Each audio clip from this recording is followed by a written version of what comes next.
காலையெல்லாம் இருப்போம்டா, நம்புடா, போடு அங்க பாரு, டிஃபென்ஸ பாரு. வணக்கம் மக்களே, இன்னைக்கு என்ன வீடியோ பார்க்க போறோம்னா, அமெரிக்காவும் ஈரானும் சண்டை விட்டுக்கிட்டு இருக்காங்க. அதில் வந்து பாதிக்கப்பட்டது யாருன்னா அப்பாவி சனங்களும் குழந்தைகளும். இங்கேருந்து எவ்வளோ கஷ்டப்பட்டு நம்ம இங்கேருந்து வெளிநாடு போகிறோம், அங்கே போய் சம்பாதிச்சுட்டு நம்ம குடும்பத்தை காப்பாற்றுவோம், நல்லா இருக்கட்டும், நம்ம குடும்பம் நல்லா இருக்கட்டும்ட்டு வேலைக்கு போகிறாங்க. ஆனால் அங்கே போயும் இந்த இடைஞ்சல்லையே அவங்க நிற்பாங்க. பாவத்தை வெளிநாட்டில் இருக்கவங்க பாவம். ஒவ்வொருத்தனும் ஒவ்வொரு நாட்டில் இருந்து இன்னொரு நாட்டுக்கு பிழைக்க போவது வந்து குடும்ப கஷ்டம், கடன் இருக்கும், எவ்வளவோ பிரச்சனை இருக்குது. இதில் போய் அவங்க வாட்டில் அங்கே போய் இருந்து சம்பாதிக்கணும்னு போகிறாங்க. அங்கே போயும் ஒரு நிம்மதி இல்லாமல் நாடை விட்டு, சொந்த நாடை விட்டு, சொந்த இடத்த விட்டு, சொந்த ஊரை விட்டு எத்தனை பேர் கஷ்டப்பட்டுட்டு அங்கே போய் நிற்கான். இதில் இதே பெரிய கஷ்டம். இதில் இது பத்தாதுன்னு அங்கே ஊரில் போய் அவங்களும் கஷ்டப்படுத்துனா அவங்க என்ன தான் செய்வாங்க. ரொம்ப வீடியோ இருக்குது, நான் பார்த்துட்டு எனக்கு சங்கடமாக போச்சு. வாங்க அந்த வீடியோலாம் பார்ப்போம். நான் இத்தனை நேரம் பேடிச்சிருக்கு, அதில் எல்லாரும் கேட்டு ஸ்டாப் ஐயா ஸ்டாப். அது பிள்ளை என்ன சொல்லுதுன்னா, ரொம்ப நேரம் பயமாக இருக்குது, ரொம்ப பேடிச்சு போயிட்டேன். மலையாளத்தில் சொல்லுது, ரொம்ப பயந்துட்டேன், எனக்கு வந்து இதை ஸ்டாப் பண்ணுங்கள், எப்படியாச்சும் இந்த இதை வந்து வேறு வந்து ஸ்டாப் பண்ணுங்க அப்படின்னு சொல்லுது. அது எவ்வளோ கஷ்டப்பட்டிருக்கும். ஒரு நம்ம நாட்டிலேருந்து அங்கே போய் அது ஒரு சின்ன பிள்ளை போட்டிருக்கிறது ரொம்ப சங்கடமாக இருக்குது நமக்கு பார்க்க.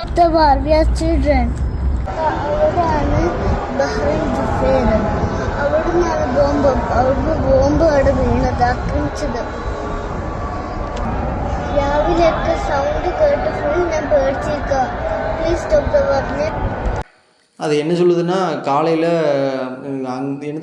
அது எந்திக்கிறதுக்கு முன்னாடியே இந்த இது குண்டு விழுந்த சவுண்டு கேட்டுச்சான். சவுண்டு கேட்டதுலேருந்து அந்த பிள்ளை ரொம்ப பயந்து போய் இருக்கான். ஏன் இவ்வளோ கஷ்டம், ஏன் இவ்வளோ இது கொடுக்காங்க, இதெல்லாம் பாவமாக தெரியல அவங்களுக்கு. ஒரு நாட்டுக்குள்ளே போகிறோன்னா பாதிக்கப்படுது, அப்பாவிகள் தான் பாதிக்கப்படுதாங்க. அது நம்ம நாட்டிலேருந்து போய் அது எவ்வளோ கஷ்டம் தெரியுமா. இது பத்தாதுன்னு துடிக்க 45 குழந்தைகள் பாவம். அது அந்த குழந்தைகளுக்கு என்ன தெரியும், இந்த பச்சிளம் பிள்ளைகளுக்கு என்ன தெரியும், அதுகளுக்கு இதுனா என்ன தெரியுமா, குண்டு வெடிப்பு இதெல்லாம் பற்றி அதுகளுக்கு தெரியுமா, எதுன்னே தெரியாது. அதை பாருங்கள்.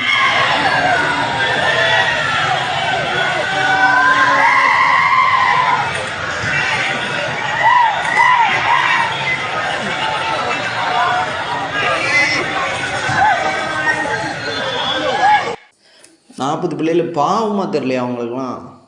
அந்த 40 குழந்தைகளில் வந்து இது இவங்களுக்குள்ள பிரச்சனைனா இவங்க என்ன தான் செய்யாது. நம்ம சொந்த இது வந்து பெரிய இதெல்லாம் கிடையாது. நம்ம சொந்தக்காரங்களுக்குள்ளேயே பல பிரச்சனைகள் இருக்குது. இது வந்து நாடு விட்டு நாடுகள் நம்ம என்னத்தை பேசணும்னு தெரியலை.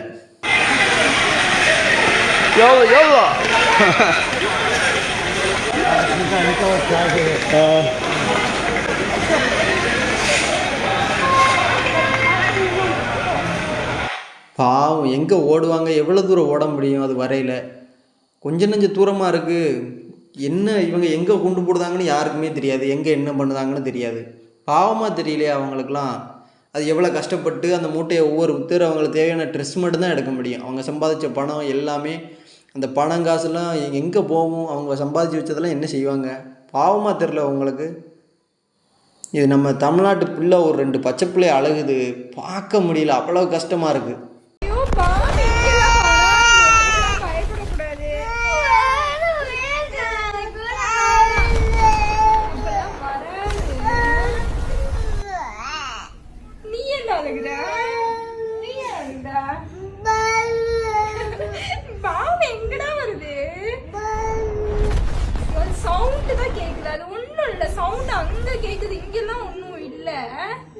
பாவுண்ணே எவ்வளோ ஆறுதல் சொன்னாலும் அதுகளுக்கு என்ன தெரியும். நம்ம சும்மா சாதாரண வேட்டு போட்டாலே பயப்படும் சின்ன பிள்ளைய.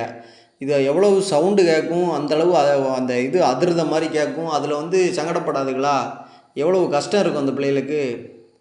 அது பாவமாக எவ்வளோ அழுதுகிட்டு அந்த சின்ன பிள்ளை அக்கா அழுதுன்னு தம்பியா தங்கச்சியான்னு தெரில, அவ்வளவு கஷ்டப்பட்டு அழுதுங்க. ஏன் இதெல்லாம் பண்ணணும், எதுக்கு பண்ணுதாங்க, கோட்டியா அவங்களுக்குலாம். அபுதாபியில் இருக்க எல்லாருக்குமே நிறைய சவுண்டு கேட்டிருக்கோம், அலர்ட் மெசேஜும் வந்திருக்கும். அதை நினச்சி யாரும் பயப்படாதீங்க, எல்லாரும் சேஃபாக இருங்க, எங்கேயும் வெளியிலையும் போகாதீங்க. யூஏஇ கவர்மெண்ட் சொல்கிற இன்ஸ்ட்ரக்ஷன்ஸை ஃபாலோ பண்ணுங்க.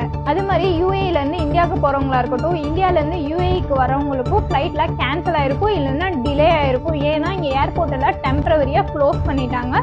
எதனாலனா அமெரிக்காவுக்கும் ஈரானுக்கும் வார் நடந்துட்டு இருக்கு. அந்த வாரில் ஈரான் யூஏஇ மேலே தாக்குதல் நடத்தினாங்க. அதை யூஏஇ கவர்மெண்ட் சக்ஸஸ்ஃபுல்லாக இன்டர்செப்ட் பண்ணிட்டாங்க. அதை அஃபிஷியலாகவும் அனௌன்ஸ் பண்ணியிருக்காங்க. யூஏஇயில் இருக்க எல்லாருமே சேஃபாக இருங்க. அதை யூஏஇயில் இருக்க உங்கள் ஃப்ரெண்ட்ஸ் அண்ட் ஃபேமிலிக்கும் ஷேர் பண்ணுங்கள்.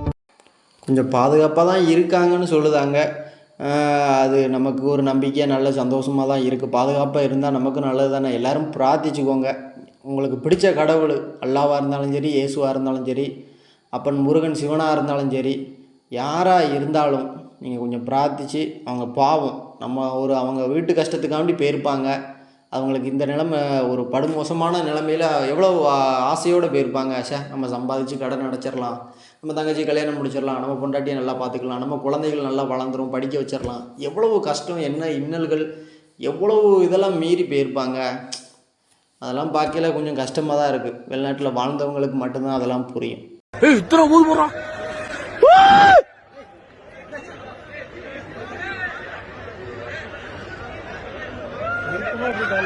காலையெல்லாம் இருப்போம்டா, நம்புடா, போடு அங்க பாரு, டிஃபென்ஸ பாரு, ஈரான் அம்சத்தை அடிக்குது. இது வேற லெவல் அடிக்கணும். ஆமா, இங்கே பாரு அடுத்து. ஏய், காலி பண்ணிட்டாங்களா பாரு. ஈரான் இனிமேல் தானே ஆரம்பிக்கும். இந்த பறக்கு பாரு பாய், நானும் போய் அதான் சொல்றேன்ல. நம்ம ஆளுகளுக்கு பயங்கதே இல்லைன்னு நினைக்கிறேன். ஜாலியாக வீடியோ எடுத்து அடித்து நவுத்து போடு. என்னமோ நம்ம ஊரில் கிரிக்கெட் மேட்ச் பார்த்த மாதிரி பார்த்துக்கிட்டு இருக்காங்க விளாட்டுத்தனமாக. எப்போவுமே விளாட்டாக இருக்காதீங்க. உங்களை நம்பி ஒரு குடும்பமே இருக்கும்.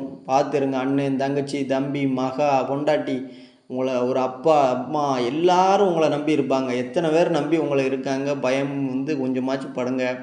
சேஃபான இடத்துல இருங்க. அதான் நல்லது. பார்த்துக்கோங்க.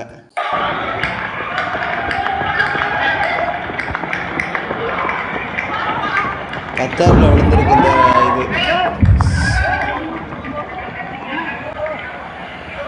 ஏன் ஆத்தே விழுத அப்படி ஓடுதாங்க. கத்தாரில் விழுந்த இந்த ஈரானோட ஏவுகணை அப்படி விழுந்திருக்கு. களவாணி பேக எப்படி அடிச்சிருக்காங்க. பாவமே இருக்காதா? பாவப்பட்ட ஜென்மங்கள்லாம் தெரியாதா? ஒரு பிழைக்க வந்தவன் அவங்களாம் கிடையாதா? இதுக்காக வேண்டி தான் ஒரு குண்டு ஏதாச்சும் ஒன்று பண்ணுனா ஒரு பதுங்கிறதுக்கு இடம் ஒவ்வொரு நாட்டிலையும் கெட்டி வைக்கணும். வச்சா மட்டும்தான் மக்கள் தப்பிக்க முடியும். இப்போ வரைக்கும் வந்திருக்கிற லேட்டஸ்ட் அப்டேட்ஸ் என்னன்னு பாத்தீங்கன்னா, இஸ்ரேலும் அமெரிக்காவும் சேர்ந்து நடத்தின தாக்குதலுக்கு ஈரான் பதிலடி கொடுக்க ஆரம்பிச்சிருக்கிறார்கள். குல்ஃப் கண்ட்ரீஸ்ல இருக்கக்கூடிய அமெரிக்காவினுடைய ராணுவ தளங்கள் மேல ஈரான் தாக்குதல் நடத்திருக்கிறார்கள். எங்கெங்கன்னு பாத்தீங்கன்னு சொன்னா, Kuwait, Qatar, United Arab Emirates, Saudi Arabia, Bahrain, இந்த இடங்கள்ல இருக்கக்கூடிய ராணுவ தளங்கள் மேலதான் தாக்குதல் நடத்தப்பட்டிருக்குது. சில இடங்கள்ல ஏவுகணைகள் வெடிச்சிருக்குது, சில இடங்கள்ல டிஃபென்ஸ் சிஸ்டத்தால தடுத்து நிறுத்தப்பட்டிருக்குது. அதே மாதிரி இஸ்ரேல்ல இருக்கக்கூடிய நிறைய இடங்கள்ல சைரன்ஸ் இப்ப ஒலிக்க ஆரம்பிச்சிருக்குது. ஈரானினுடைய தாக்குதல்கள் அங்க நடத்தப்படுறதா தான் இப்ப வரைக்கும் வந்திருக்கக்கூடிய ஒபிஷியல் நியூஸ்ல இருந்து எங்களால பார்க்கக்கூடிய மாதிரி இருக்குது. டொனால்ட் ட்ரம்ப் பிரஸ் கான்ஃபரன்ஸ்ல கழிச்சிருந்தார். அவர் சொன்ன விஷயம் என்னன்னு சொன்னா, ஈரானுக்குள்ள நாங்க பெரிய ஒரு போர் திட்டத்தை ஆரம்பிச்சிருக்கிறோம். இது ஒரு பெரிய ஆபரேஷனா தான் நடக்க போகுது. இன்றைக்கு இரவுக்குள்ள இந்த போரை நாங்க முடிவுக்கு கொண்டு வருவோம். அதாவது ஈரானினுடைய தலைமைகளை எங்களுடைய கட்டுப்பாடுகளை கொண்டு வருவோம். இது இப்ப இருக்கக்கூடிய காலகட்டத்துக்காக நடக்கக்கூடிய போர் கிடையாது. எதிர்காலத்துல ஒரு அமைதியாவும் ஃப்ரீடமாவும் இருக்கிறதுக்காக தான் நாங்க இந்த போரை ஆரம்பிச்சிருக்கிறோம். இன்றைக்கு இரவுக்குள்ள முடிவுக்கு கொண்டு வருவோம். ஈரான்ல இருக்கக்கூடிய மக்கள் யாருமே பயப்படாதீங்க. உங்களுக்கான முழுமையான சுதந்திரத்தை அந்த ஆட்சியாளர்கள்ட்ட இருந்து நாங்க பெற்று தருவோம். ஏனென்றா இந்த ஆட்சியாளர்களாம் உலகத்தில் இருக்கக்கூடிய சில நாடுகள்ல தீவிரவாத கும்பல்களை வளர்க்கிறார்களாம், அதே மாதிரி நிறைய செயல்பாடுகளை செய்யறார்களாம் சொல்லி நிறைய குற்றச்சாட்டுகளை முன்வச்சுதான் அந்த போரை நாங்க செய்யறோம் சொல்லி அவருடைய உரையில டொனால்ட் ட்ரம்ப் சொல்லியிருக்கிறார். அதே நேரத்தில் மக்கள் யாருமே வீடுகளை விட்டு வெளியில வராதிங்க, முடிஞ்ச வரைக்கும் வீட்டுக்குள்ளே இருங்க, வெளியில பெரிய ஒரு போர் நடந்து கொண்டிருக்குன்னு சொல்லியும் இதேதான் ஏனைய நாடுகளுக்கும் மத்திய கிழக்குல இருக்கக்கூடிய நாடுகளுக்கும் சரி, Qatar, Saudi Arabia, United Arab எமிரேட்ஸ்ல எல்லாம் இப்ப வெளியில பார்க்க போனா ஒரு புகை மண்டலமான சூழ்நிலைகள்லாம் கட்டார் போன்ற நாடுகள் எல்லாம் இருக்கிறதா எங்களால பார்க்கக்கூடிய மாதிரி இருக்குது. சோ முடிஞ்ச வரைக்கும் எல்லா மக்களுமே அந்த நாடுகள்ல இருக்கக்கூடிய மக்கள், முக்கியமா இந்த யுஎஸ் மிலிட்டரி பேஸுக்கு பக்கத்தில் இருக்கக்கூடிய மக்கள் முடிஞ்ச வரைக்கும் வீடுகளுக்குள்ள இருங்க. இந்த பிரச்சனை எப்படி போய் முடியும்ன்றதை எங்களால சொல்ல முடியாது. இப்ப ஏற்கனவே வான்பரப்புகள் மூடப்பட்டிருக்கிறதால விமான பக்கங்கள்ல ஒரு பிரச்சனை உருவாகி இருக்குது. ஏசியாவுக்கும் யூரோப் கண்ட்ரீஸுக்கும் போகக்கூடிய விமானங்கள்ல பெரிய ஒரு சிக்கல் நிலைமை உருவாகி இருக்குது. இது பொருளாதாரத்திலையும் பெரிய ஒரு அடியை ஏற்படுத்தும் சொல்லியும் எதிர்பார்க்கப்படுது. ஆனா எதுவுமே இப்ப வரைக்கும் இன்றைக்கு தானே ஆரம்பிச்சிருக்குது. அதனால முடிவுகள் எதுவுமே வெளியாகல, எச்சரிக்கைகள் கொடுக்கப்பட்டிருக்குது. ஆனா இந்த போர் இதோட நிறுத்தப்படுமான்றது ஒரு கேள்விக்குறியான நிலைமையில தான் இப்ப வரைக்கும் போய்கொண்டிருக்குது. இருந்தாலும் இப்படி பண்ணியிருக்க வேண்டாமோ என்னன்னு தோணுது. ஒரு எல்லாரும் சேஃபாக இருங்க. நான் இந்தியா மக்கள்னு குறிப்பிட்டு என் நாட்டு மக்களை மட்டும் நான் சொல்லலை, எல்லாரும் சமந்தான். எல்லாரும் பாதுகாப்பாக இருங்க. நான் சொல்லுத மொழி புரியுமா இல்லைன்னு தெரில. தமிழ் மக்கள் இந்தியாவிலையுமே தமிழர்களுக்கு மட்டும்தான் நான் சொல்லுத மொழி புரியும். அதனால் கொஞ்சம் சேஃபாக இருங்க, பாதுகாப்பாக இருங்க. எப்போவுமே உங்களை நம்பி பல பேர் இருக்காங்க, உங்கள் குடும்பங்கள் இருக்குது. பார்த்து சந்தோஷமாக நீங்கள் வீடு திரும்பி வரணும். அதை எல்லாருமே எதிர்பார்த்துக்கிட்டு இருக்காங்க. இப்போ வெளிநாட்டில் இருக்கவங்களுக்கெல்லாம் அவங்க பெற்ற தாய் தப்பன், ஒரு பிள்ளைகள், அப்பா அம்மா எல்லாருமே கொஞ்சம் பயத்தில் தான் இருக்காங்க. நீங்கள் பாதுகாப்பாக இருங்க. அடிக்கடி கான்டாக்ட் பண்ணி பேசிடுங்க. உங்கள் வீட்டாளுங்க கூட அடிக்கடி கான்டாக்ட் பண்ணி பேசுங்க. அப்போ தான் அவங்களுக்கு ஒரு மன நிம்மதி இருக்கும். தயவுசெய்து இதை சொல்லதை கேளுங்க, விளாட்டு போக்க நினச்சிக்கிடாதீங்க. கோட்டி வந்த கழுதியிலா உங்களெல்லாம் என்னத்தை சொல்ல, இது ஒரு பெருமையாடா? ஒரு நாட்டுக்குள்ளே நாட்டு சண்டை விட்டுக்கிட்டு இருக்கான். இதை எடுத்து வீடியோ போட்டு என்ன ஆக போகுது ஒன்றும் தெரியல. பச்சை பிள்ளையெல்லாம் அழுது கொண்டாடி அது பாவம். அந்த பாவப்பட்ட ஜீவன்கள் என்ன செய்யும்? எவ்வளோ கஷ்டப்பட்டுக்கிட்டு இருக்கு. பார்த்து இருங்க. நல்லா எப்போதும் சேஃபாக இருங்கப்பா. அவ்வளோ தான் சொல்ல முடியும் என்னால். வேறு எதுவும் சொல்லதுன்னு எனக்கு மனசுலேருந்து ஒன்றும் தோணலை. வீடியோ உங்களுக்கு யூஸ்ஃபுல்லாக இருந்தால் சப்ஸ்கிரைப் பண்ணுங்கள், லைக் பண்ணுங்கள், கமெண்ட் பண்ணுங்கள். நீங்களும் கமெண்டில் பிரார்த்திங்க. கண்டிப்பாக அந்த பிரார்த்தனை பண்ணவங்களாம் கமெண்டில் ஏதாச்சும் ஒன்று சொல்லி அவங்களுக்கு சப்போர்ட் பண்ணுங்கள். அவங்களுக்கு நம்மளும் இருக்கும்னு அவங்களுக்கு காமிங்க. நம்ம வெறும் ஆட்கள் தான் இருந்தாலும் அவங்கள பிரார்த்தித்தோம்னா நமக்காண்டி நம்மளால் முடிஞ்சதை அவங்களுக்கு நம்ம ஒரு நம்ம என்ன கேட்க முடியும்? நம்ம என்ன கையில் வச்சுருக்கோம்? நம்மகிட்ட ஒன்றுமே இல்லை. அந்த கடவுள் தான் காப்பாற்றணும்னு நம்ம அவ்வளோதான் பிரார்த்திக்க முடியும். அதை மட்டும் பண்ணுங்கள்.